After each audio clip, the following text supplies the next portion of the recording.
Hey, what's up, Hilo News family? Welcome to another episode of the Can We Talk podcast, our show where we talk to dope people in the community doing dope things, and today is no different.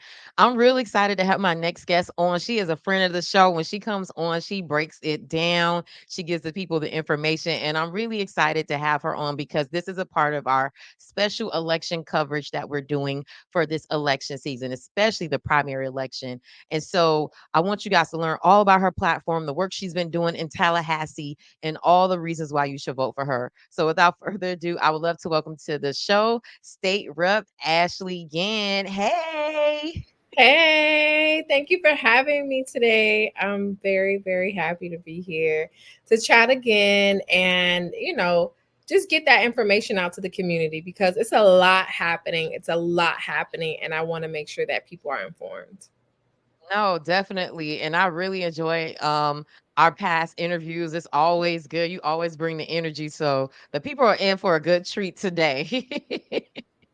Let's get to it. And thank you for what you do. I think this platform is one, I'm proud that it's growing and you are bringing quality content. And, obviously I follow you. So some of the posts sometimes I'm like, oh, let me go look this up. It's keeping me up on pop culture because I get lost in the books and the bills. And it's keeping me up to date and not so uncool that I can't talk to the the youngsters, especially. We So I appreciate tried. We that. tried. Man, thank you for that cosign. I appreciate that. And I've definitely been watching your work. And we first interviewed you when you were running for office, and now you won, and now you're up for re-election. Man, time flies. Oh Oh my my, gosh. it has flown by. When I first got elected, people were like, "Oh, you're never gonna stop campaigning," and I was like, "Bro, I'll have at least a break." No, Oh no, but it's I journey. take a page out of Congresswoman Wilson's book. I've just never stopped working. So I've just been Mm, doing the work. And there's a big difference from doing the work and campaigning now that I'm on this side of everything. So this campaign, I'm at the full circle of everything for the first time. So this is my last first, where I am now, having my first reelection campaign. And so from 2022 to 2024, this is my full circle, full cycle of the whole process. And it's been interesting. wow. Interesting enough. Well, we definitely gonna get into some of the interesting things, but what I want to start with is for people who may not know some of the work that you've done as state rep and the things that you've done in Tallahassee. So, can you let them know some of the legislation you passed and money that you brought back to the district? Of course. So I happened to get two bills passed my freshman term, and I'm very proud of that. I'm gonna pat I myself mean, on the back I, because that here's was, the thing. I mean, we always do the chief thing, but I mean, like that's what a chief would do. Like, I mean, it was no small feat. One, two. So for people to understand, passing the bills in the state house, we get 7 bill slots. So we only have 14 bills that we can pass each term, and every term is 2 years. And so my first year and my 2 year term, I passed two bills. One was to create lactation spaces in courthouses. mhm. So every courthouse has to have a lactation space unless there are specific exceptions. And then the other one was a claims bill, and I'm gonna give a couple minutes on this one. So Yeah, Leonard break it down. Cure, Leonard Cure was wrongly arrested and sent to prison, and he spent over 15 years in prison, for a case that happened in the early 2000s in Broward County. And in 2020, the former state attorney Mike Satz created a conviction review board. And this is also like those moments you're like, oh, I am walking in my purpose type of things. So just sit with that for a second. My second bill is the claims bill that allowed Leonard Cure to receive compensation for being wrongly incarcerated. And claims bills are when there's a cap on the governmental body, because there's a cap, it's called sovereign immunity cap, and I'm not going to go too much in the weeds, but you can only get so much from a governmental agency. So for his wrongful imprisonment, that claims bill was brought to give him some type of compensation. And so it passed, and I got to vote on the bill in committee. I got to vote and be the co-prime sponsor. So it was I was with Mike Gottlieb, who first introduced it, and we got Mr. Cure his compensation. And unfortunately, tragedy happened where he was actually killed in Georgia by a police officer. And That was I, him. yes, I am still very much devastated. I will be working with his mom and his family to figure out how we can prevent that from happening. Even though it wasn't in Florida, it's still very real and very, something that we have to address. So I was very honored to do that for him. And going back to in 2020, when the Conviction Review Board was created, I was actually on that conviction review board. So in 2020, I was the president of the Black Bar Association in Broward County called the TJ Reddick Bar Association. And when he created the board, he asked me to be on it. So of course I said yes. And that was the case that we reviewed. We looked at all the evidence and we saw that there was no way this man could have possibly committed this crime for several reasons. And we voted to unanimously exonerate him. And so he was exonerated, and he was freed. So while we were in the process of reviewing the case, he was already released. And we made that final determination. He was officially in court documents and records exonerated, I think 20 December 2020. And so when everything was happening, I couldn't talk about the case. So I didn't even tell my mom. So when we made the decision, everything was being announced. I sent my mom, the press release. And when I sent her the press release, I sent it because my name was on it, right? I'm like, oh, look, like this is what I'm doing as my lawyer, like a good deed as a lawyer, right? And she like calls me and she's screaming. She was like, oh my God, Lenny. And I'm like, not knowing like Lenny, like, what are you talking about? So Leonard Cure was actually the baby brother of my mom's childhood best friend. And I had no idea. Wow. Like his sister, Miss Tina, I know her. And they grew up right down the street from each other. My mom, they went to Central, graduated from Central together, like all of this. And I had no idea. Um, and so when she saw that, she was like, "This is Lenny," and then she told me the backstory of her relationship with or her understanding how everything happened because of her relationship with his sister, and I had no idea because, of course, I couldn't talk about it. So my Yeah. mom didn't even know I was doing it, and that was really full circle. So it was amazing. So that was the second bill I got to pass, and I brought over $800,000 home. And you know, I'm sure we'll Yes. talk about this process of what does it mean to bring money home, and how does that look, and how does that process go. So I'm very proud because a lot of the projects that the governor vetoed were projects for Black representatives across the state of Florida, Mm. and he vetoed all of some members' projects, and they brought home nothing because of him vetoing it. So, as vocal as I was in Tallahassee, I was actually surprised, to be honest.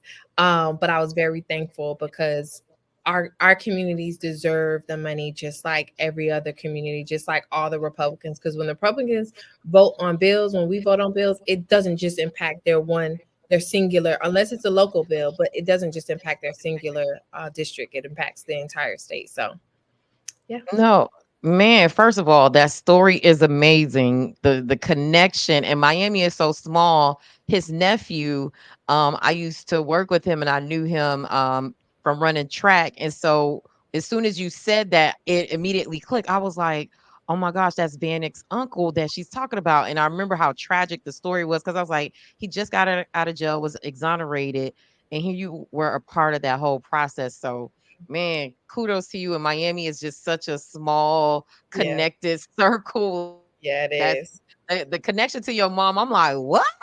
Like Yeah, that was really good. But that just goes to show like the impact that you're having in the community. And I like what you were saying about the money, bring it back in that whole process. And that's a good transition into my next question, because I want to know, what does it take, especially in a Republican ruled Florida legislature? What does it take to bring money back home in this climate? So for context, for people that don't know, we're in a super majority, super minority position. So the legislature in both chambers, the Senate and the House, the Republicans pass whatever they want. Period. Mm, Okay, they have the numbers, and so when people say I brought back money, this is the process. It's called an appropriations request. So mm, organizations, cities, municipalities, the county, they come to each or whichever rep and senator they want, and they propose a project, and we have to formally submit it. And once we formally submit it, we go into this new process of lobbying the different heads of the committees that it's assigned to. So if I get a project from an organization that focuses on education, their project is assigned to the education um, assigned to the education committee. And so then I have to go to the education committee chair and pitch it, lobby it, continue to tell them, like, I need this in the budget. I need this in the budget. So we go through an entire budget process. And all of this is going on while we're submitting bills, while we're still lobbying for our bills to be on the to get on the agenda, because we want our bills to become law. And it's also going on while we're still having meetings with different community groups, different people that come up. So all of this is going on at the same time. So we're always 15 balls in the air. So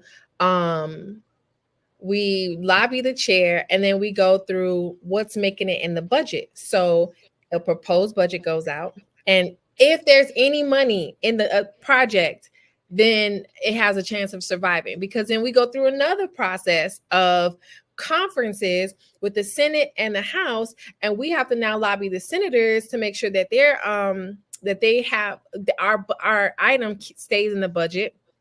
And we're still lobbying the chairs in the House to make sure it stays in the budget. And then the final process is, after conference, the Senate and the House, they agree on what stays and what doesn't stay. And so you have to be up there in people's face, like, please, please, please, please, please, please, please keep this. And then the final budget comes out, and we hope that it makes it. And it doesn't always make it with the amount that you request. And this is also in tandem with the Republicans still making all the decisions. And you still fighting against the bills that they want. And it's a lot. And it so sounds exhausting. yes. And so I was able to, figure it out and navigate the process. 2023, I came back with a lot more information in 2024. But in 2024, the Republicans came back with a lot more information about how smart I was and how much I challenged their bills and was successful at challenging them. And so for 2024, none of my bills came up or got heard, but it was a lot of, hey, what bills do you want up? We have this bill. Are you going to ask questions? And, it was that process that I was just like, y'all going to do what y'all want to do. If you're going to put my bill up, even though it's good policy and we already spoke about it, you would have put it up. So don't play with me, because you're just going to let this bill go, ask me to be quiet and not ask any questions, and it's bad policy, and you're not going to give me the money anyway. So there's no interest in me being quiet when my community needs this advocacy, when Florida needs this advocacy, because it's just not That my part. community that's going to be impacted.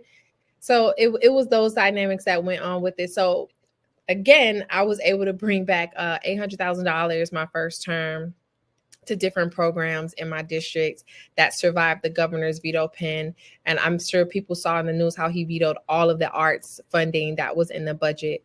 So it was no small feat. And, I'm proud to say that I didn't compromise or sell my voice for pennies, Mm. because that's what it amounts to, pennies. So, yeah. And can you give us some specific programs or organizations that money went to? So one of is the city of Miami for drainage. I mean, Mm. Yeah. Mhm. It's raining now, right? The other one was New Horizons, and it was for infrastructure, and it's a rehab and mental health facility. And another one was Here's Help, which is a program for juveniles, like a second chance program. So that's where the those were some of the organizations that came to me, and that's where their money went. Man, this why is the process so complex? Like, why is it this hard? Girl, it's designed to be hard. And it's designed to confuse people, and it's designed to disenfranchise people, because if it's so hard, some people just give up. Mm. Or if it's so hard, some people, are easily compromised for it. And, you know, that's what it is. Man, and that's a part of the problem. And just switching gears a little bit, just to go back to like the money that you brought back home. Um, I know just from different chatter in the community, that was something that your opponent and the previous person who held this office said that they brought back different money back home. Can you tell us what's the difference between your term and the previous officials who held this office? So the difference is our governor. The DeSantis pretty much ran the legislature. And also, there were enough black Republicans to do the bidding, and having a black face to do the bidding of the governor, where they didn't need black Democrats to cross the aisle to do so. And Wow. also, like, let's talk about who this man is, how he wants to erase accurate black history. I That don't sit right with me. I'm sorry. It will never ever be. I will never say that bringing home money that my community is owed anyway, because it's taxpayer money. It's not their money, by the way. And the reason That we have part. a surplus in our budget is because of President Biden, by the way. Florida is prospering because majority of the money in our budget is from the federal government, by the way.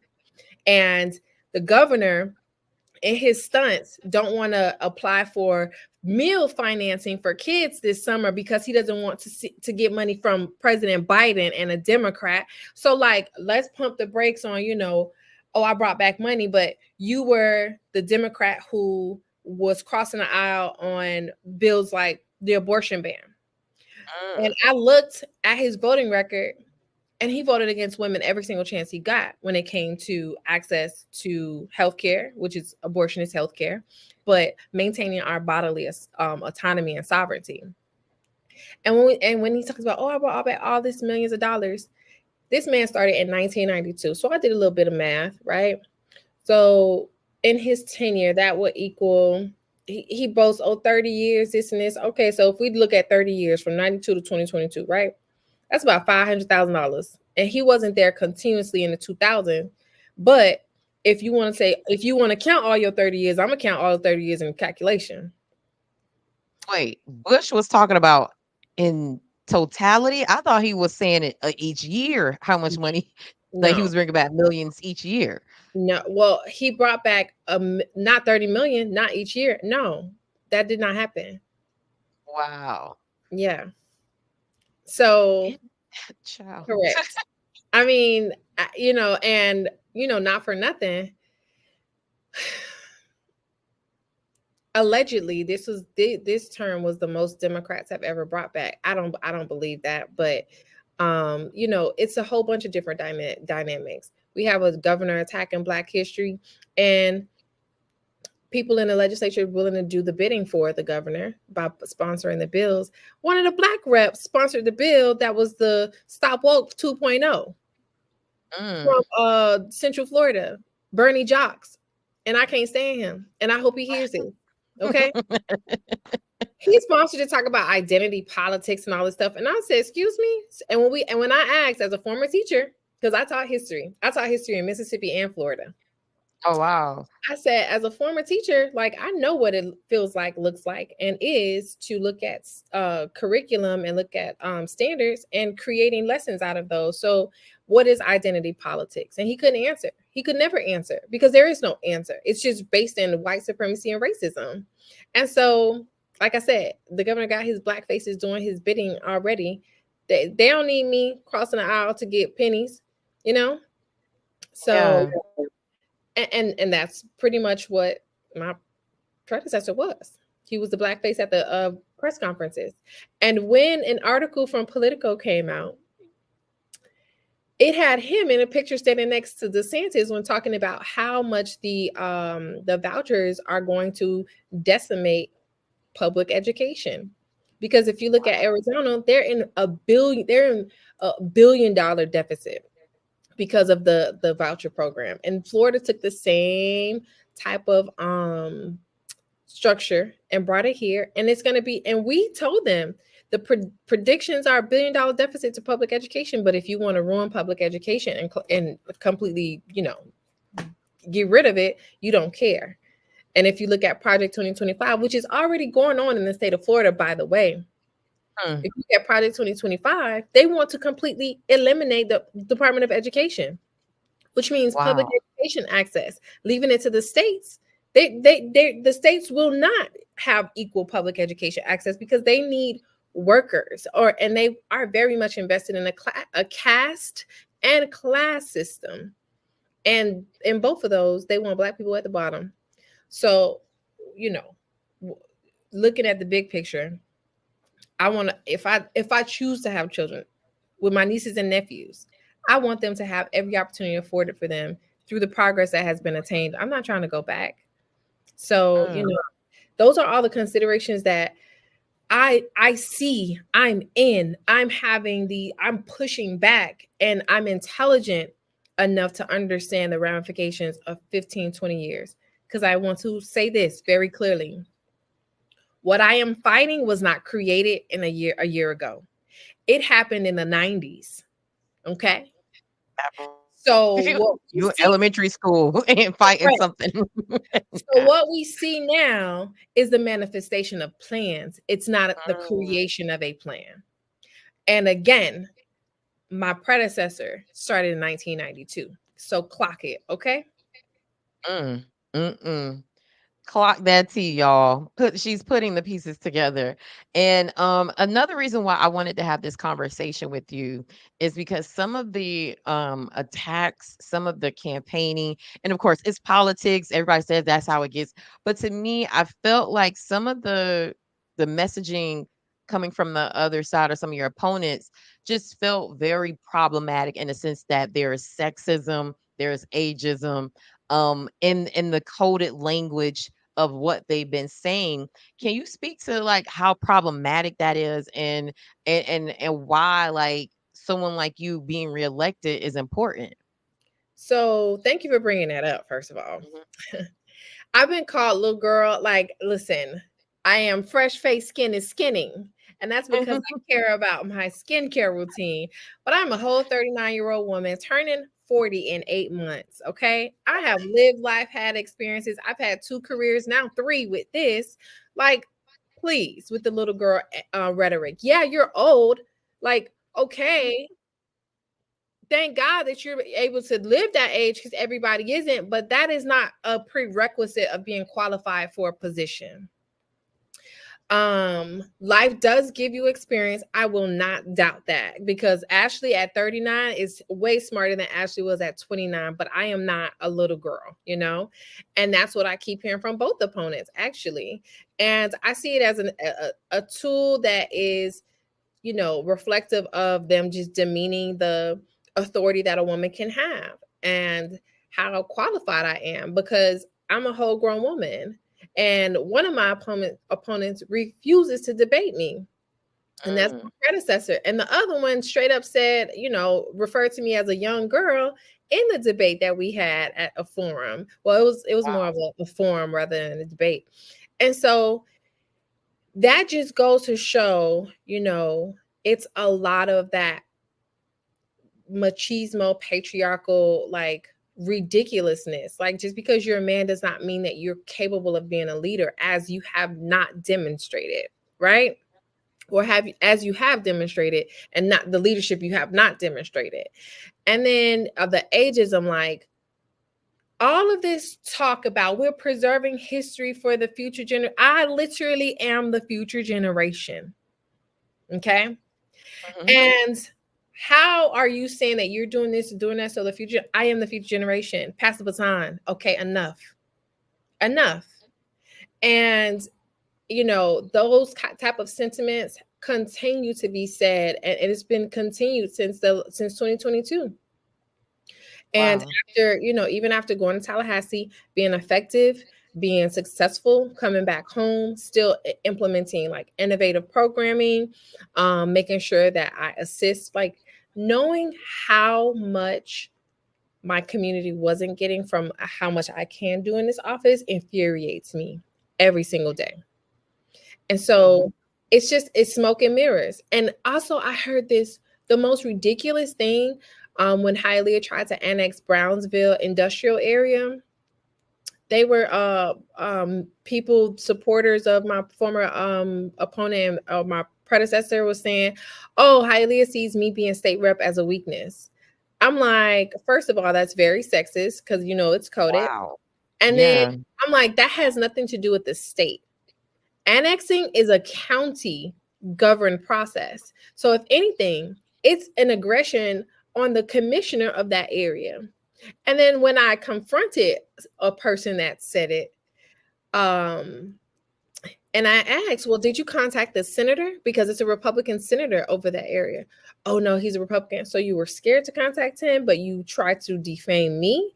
And by the way, it all happened and went down while I was in session and I was making phone calls, because from the legal point of view, you have to go through a certain process for annexation. And I knew that they hadn't. So I double checked, because that's not my area of expertise, and got the people on the phone who I know that's their area of expertise, and I knew it was going to fail anyway. If you expected me to leave session to come down here to holler and scream at a Hialeah commission meeting, that wasn't going to happen. And so it's these misinformations and these lies and disinformation to the community that breeds just uninformed community. And Yes. I don't like that. If you don't like me, fine. I got my friends, you don't pay my bills, and I don't wake up next to you. You don't have to like me. I'm okay with that. But stop with the lies. Yes. And just stop. And even, like, I know I'm supposed to say nonpartisan and unbiased, but with the messaging that, like you said, at least over definitely the last year that I've gotten for people wanting me to post about the work that you've been doing, or like their disapproval of it, I'm like, can we stay in the policy part of it? Like these personal and nasty attacks against a woman who looks like me. What do you think this is saying to me, and you sending me this BS? What are you saying? Do you really think I'm going to post this?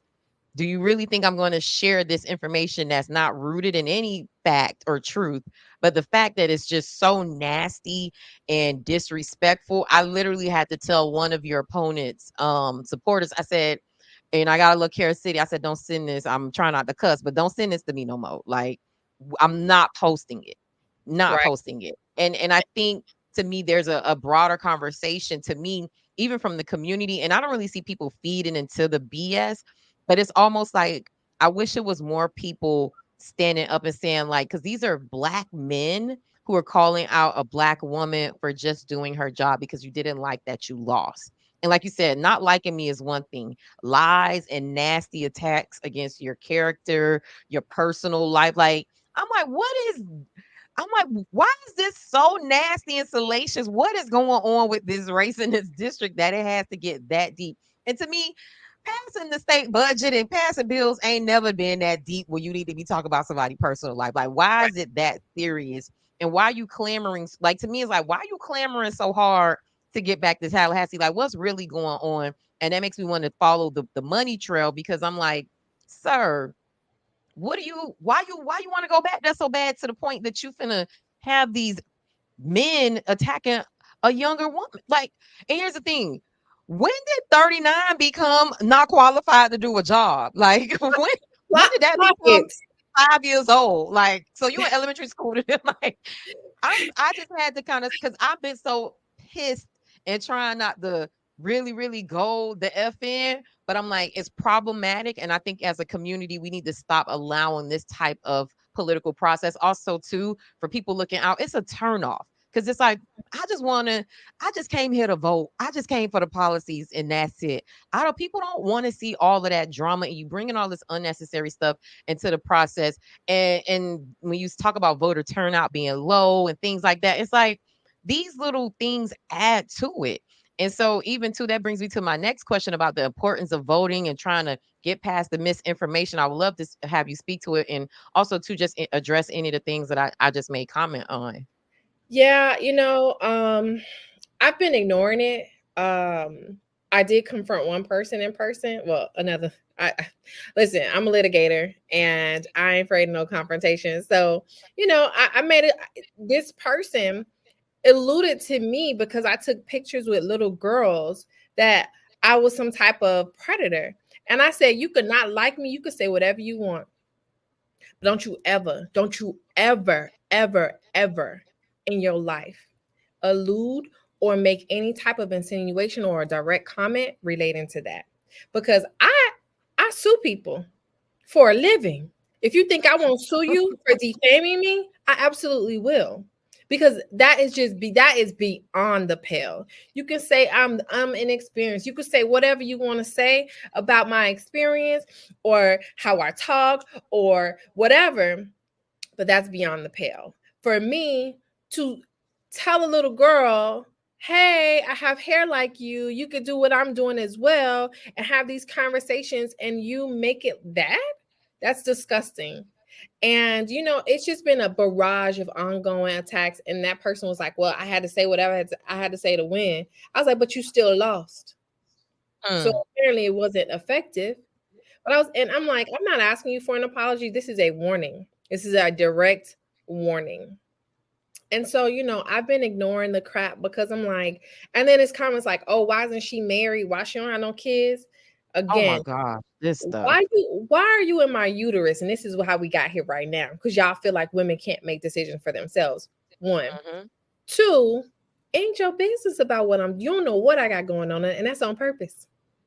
And then it was like, oh, she not married, she must be gay. And if I am gay, okay. Do That was you the one that pissed me off, and not anything against my LGBTQIA plus community. It's just more so like, what?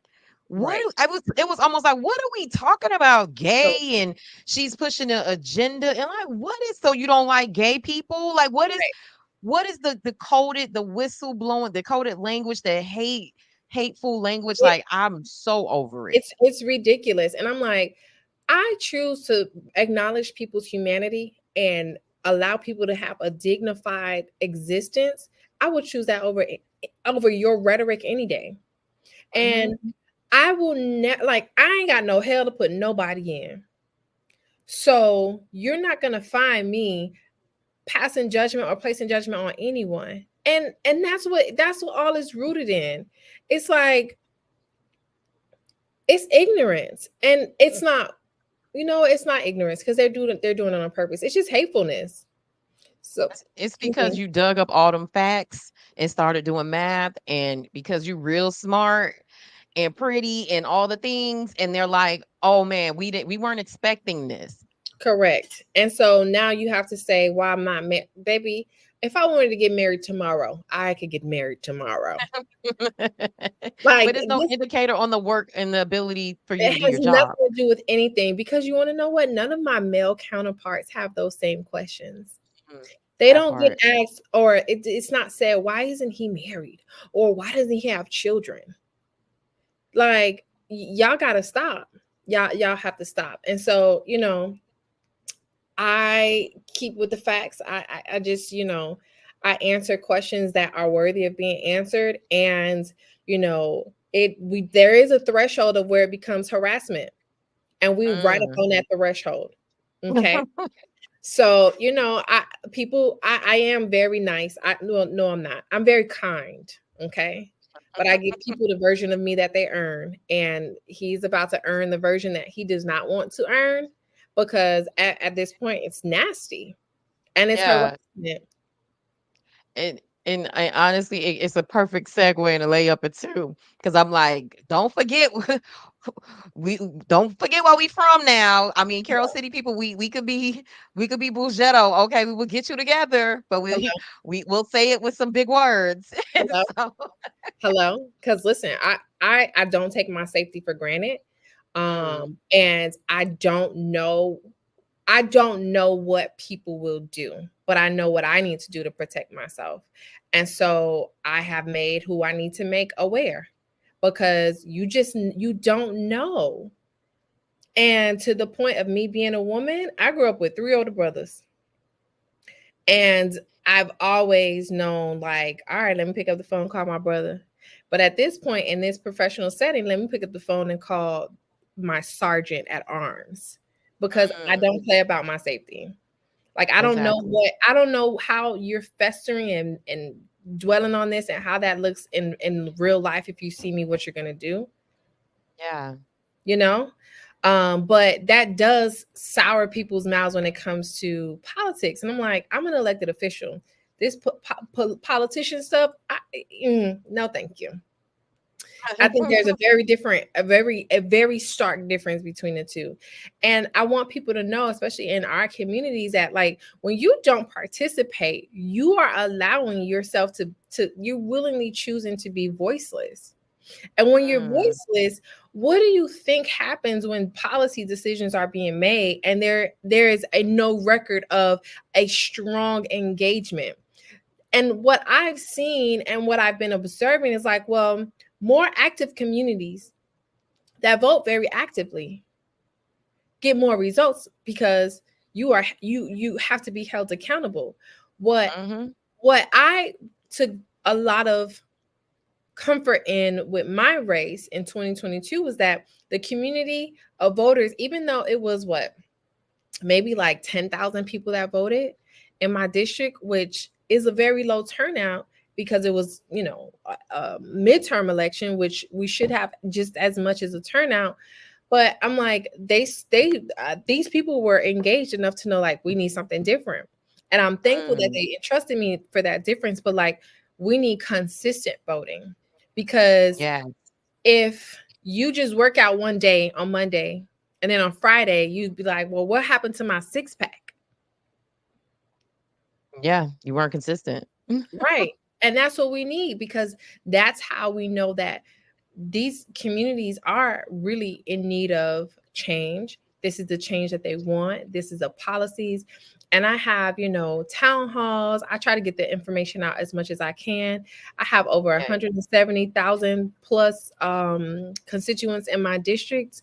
And so, I welcome people saying, oh, let me get this word out for you. I welcome that, because I want people to be engaged. I want them to be informed. I want them to know how this works mhm, so they understand. And, you know, nothing that is worthless is ever continuously attacked. So if your vote was not powerful, that part. you wouldn't see all this voter suppression from the state of Florida Republicans, because a report came out in 2022 maybe that the last bill that was passed was absolutely voter suppression, and it was targeted towards black voters in Florida. It's real. Wow. Our votes Mm, do count. Our votes do matter, and we are powerful. And so, when people come up to me and have had meetings with me, that has impacted me and how I move when I'm in this role. It does yeah. matter. It does.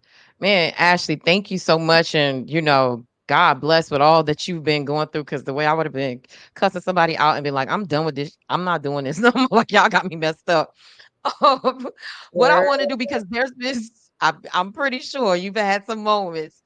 Um, because there's been so much, especially misinformation and lies told about you, I want to give you this opportunity to let people know a little bit about Ashley, the person. Like, let them know where you from, where you grew up, and like, what you like to do for fun. So, hi y'all. I'm Ashley. I am from Miami. I said earlier I'm the youngest of four from my mom, and my dad has two after me. So I grew up with three older brothers. So I'm the baby and the only girl. I'm not spoiled, Wow. but maybe just a little Excellent. bit. Um, I grew up in going to my grandparents' house in West Little River, which is now my home. I grew up in Miami Shores. Grew up in Brown Sub, where my uncle still lives. In Carroll City, where my auntie them lived. And I went to Carroll City, Cheap Pride. I was a dancer at Carroll City, and I actually went to Carroll City for the law magnet, and now I'm a Mm. lawyer. So, I realized that dream. I love food. I love movies. I'm a nerd. I love books. And in law school, I got into audiobooks. So I'm listening to audiobook right now. It's a trilogy. I got all three books. I cannot wait to finish it. Actually, with all of the demands on my time, my attention, I get decision fatigue. Like I have to make decisions in my law firm. I'm also a law firm owner. So I own my own law Mm. firm and I'm running my own business. And if I don't work, I don't get paid. And so that has been extremely hard.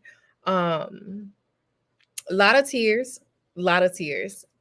Bet. So I make decisions for my law firm, then I make decisions as a state rep.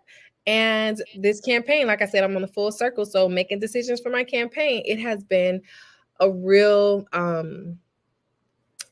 stretching season for me. And, growth is discomfort because you're growing past what you were comfortable with. So I'm Mm. taking in the lessons, woo sign, ignoring the craziness. I love hanging with friends. I love traveling. I'm an auntie. I have going on 12 nieces and nephews. Um, Wow. yes, girl. So my baby brother is having a little girl, and I'm gonna call her AJ for Ash Jr. because Ash is gonna be her name. That's And really sweet. my oldest niece is at Spelman, and my youngest will soon be here with us in the next couple weeks. So, I have a lot of love. My cousin, one of my favorite cousin, her kids are all my nieces and nephews. And so that's added five to that, and my best friend kids, like I have a really amazing community that loves me and supports me. And when I'm in Tallahassee, I'm like, am I crazy? Is this real? Like, tell me if I'm wrong. I have people to text and they're like, you're not crazy. That's actually crazy. Remember, you're in a bubble. Tallahassee is not real. And so that Yeah. keeps me grounded and down to earth. And, I was at a church, St. Paul, AME, and one of the members, she lives in a district, and she was like, I got to talk to you. And I was like, yes, ma'am. So she stopped me and she was just like, I've been having this ongoing issue and your office helped me. Now this is Mm. this. And those type of, you know, testimonials, basically, those type of responses and feedbacks, it warms my heart. And reminds me why I'm doing this. When I went to this Mama Joy's backpack giveaway in Overtown, and it was a young lady from I think she was Miss Broward Teen. And when they found out, I was just like, hey, and they just got in the picture because they was like, come take a picture. And they didn't know who I was or what position I had. And then they learned and it was like, can I take a picture with you? I'm like, yeah. And I had my big Oh. fro out, like those moments of representation. And for them, I probably just look real young. They're like, who is this young? Like, who is this woman? But those moments of representation is why I do this. And if you look at any of my campaign literature and you see little kids, those are my nieces and nephews and my former students and their kids in those pictures. So when I Wow. was at Carroll City, it was, I still talk to some of my students from Carroll City because I love teaching. I love teaching at Carroll City. And they're adults now with kids and stuff. And I was like, hey, you want to be in my photos for my campaign? It was like, yeah. So they showed up for me. And their kids are forever in my campaign literature and stuff. And so that's why I do it. I do it so that these children know literally there's anything you can be. I'm the first lawyer in my family, Mm. first elected official in my family. Like I am the one with the machete, like knocking down the brush and the Mhm. shrubs and everything, making this path for the ones that come behind me. So do I need this title? Absolutely not. Because to be honest, I love being a private citizen, and it's a lot of scrutiny that comes with being a public figure. You're not going to Mhm. make everybody happy, but I got to look at myself every day. So I got to make sure that my morals, my standards allow me to look in the mirror. Because there was a time when I was like, I looked in the mirror one day and I was like, I'm not happy. What am I doing? And it was almost 10 years ago at this point. But I had to really like unpack some things and make sure that I remain happy with me, because I'm not the only person I can get rid of in this on this planet is me. Mm. So, remembering my why, understanding why I'm here, not getting caught up in a title and this and that and that, like, please, okay? Because once you don't have this title anymore, folks don't be, knocking your door. They disappear. But the people that love me and know me and that are in my circle, they do. And those are the people that I lean on. Those are the people that now I'm prioritizing spending time with, because those relationships are important to me. And so that's who I am. I'm for eternal optimist. My therapist asked me, well, what is the one thing about you that you will never compromise? And if you see it being compromised in you, you have to shift. And I was like, well, my Mm. optimism. My optimism has allowed me to be as successful as I am, because I'm like, okay, well, what lesson did I learn in this? Because everything is not going to be a yes, but what's for Yeah. me is for me. And so, I just continue to remember, like, stay grounded. This is why I'm doing this. These are the people that need the help. I have the ability, I have the gifts, the intellect, the depth to understand how to navigate a very hostile situation as a Democratic rep in the state of Florida right now, to be successful still for my community. Mm. And you know, that's why I'm doing this. That's who I am. And so all the foolishness about my personal life, please, okay? Like, when I pop out like Issa Rae in my wedding dress and with my fine man, like, then you can keep your mouth shut. But like, it doesn't matter. Like, you're not paying my bills. And even if Exactly. and if you were, you would not be talking crap like that. So, it is what it is. But I have fun. A lot of days are challenging. I will say that. I will say that, we are still human as elected officials. Mhm. And sometimes, people want to just hear sensational things about us, and it's not true. And we still have feelings. Like, some of that stuff has hurt my feelings, but Mm. it's not true. And so I'm just like, all right, like, you got to brush it off. Like, why am I doing this? And always going back to my why and remembering, like, there are a generation of girls that are looking right now and they're saying, like, my existence is valued less than my brother or my cousin or even my boyfriend. Wow. And I want them to see there are women and men fighting for them because they're worth it. And that's what this is about. That's what these votes are about. And I want people to know that all the rhetoric about my vote don't count, my vote don't count. If you have children, you are dooming your children's future. Because guess what? Yes. All that stuff we're experiencing now as millennials, the decisions were decided in not the 90s and the latest the early 2000s. So that's what we're experiencing as our adulthood, in our adulthood. But we are making the decisions for your children. Mm. That's a good point. So me being this childless woman, I can't care more about your kids than you do, right? So, I'm like, we're making these decisions and our policies. Like, a lot of the damage that has been done these last 2 years is going to take a couple, it's going to take at least a decade to undo. Wow. And And that that's reality. yeah, and that's why people like you are so important. The representation, the equity, the fight that you put up for the community is not gonna notice. And definitely want to say thank you and kudos to you for the work that you're doing. And thank you for breaking all that down. Always enjoy talking to you. I know you gotta run and get out of here. Probably gotta go back to early voting and getting all of that madness. But I want to, I know, right?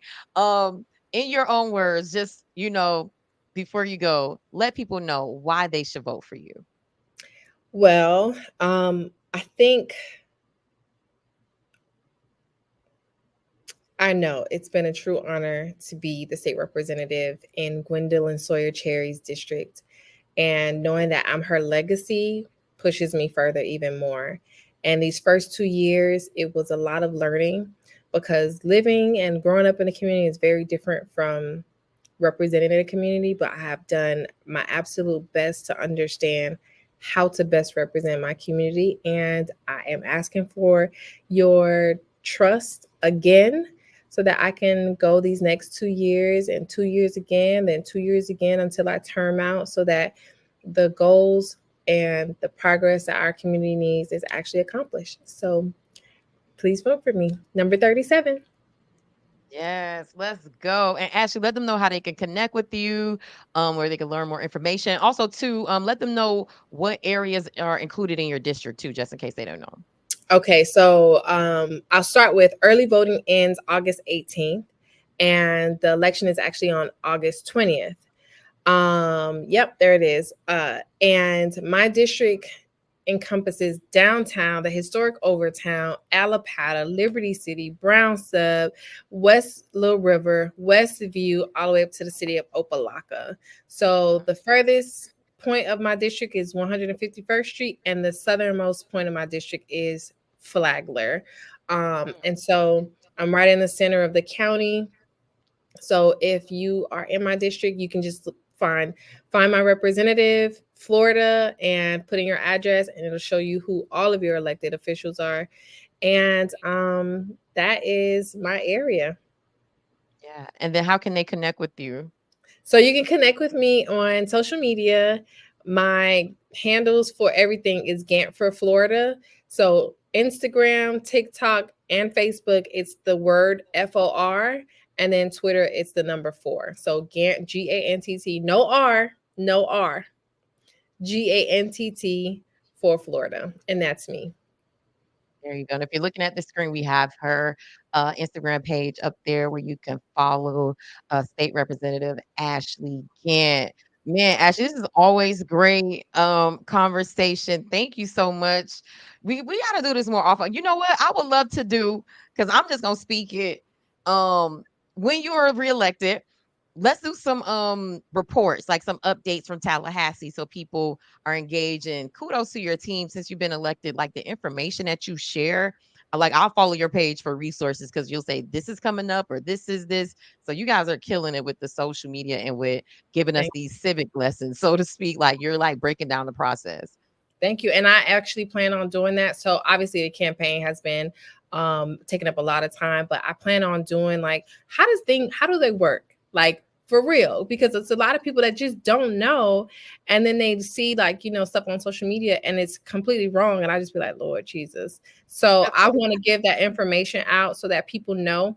And I also want to task people like you have the internet on your phone. It's free. You can Google it. Yes, Google. please just use it. Yeah. So, but definitely let's do that. I would love to do some more collabs with you and just getting information to the people. Love how you break stuff down from Tallahassee. Like it makes it plain and clear. And so we definitely need that energy over here at High Low News. So God bless at the polls. God's strength, God's speed. Get your Wheaties and your Gatorade going and your water because I know you're almost at the finish line. Thank you so much for coming on the podcast, guys. This has been another amazing episode. Make sure you're following us on social media: TikTok, Instagram, Facebook, Twitter, LinkedIn.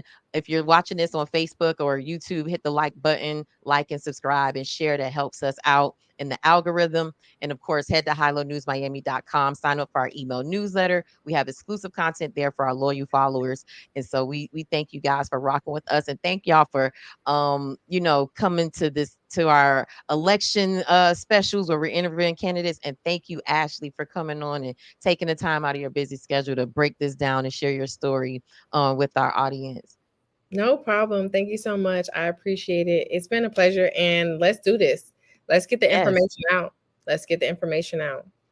Yes. Come on, Black Girl Magic. Let's go. Thank y'all. This is another episode. I'll see y'all next time on the Can We Talk podcast. Thank you, Ashley. Enjoy the rest of your day. Thank you. Y'all have a good day and thank y'all for watching. Bye.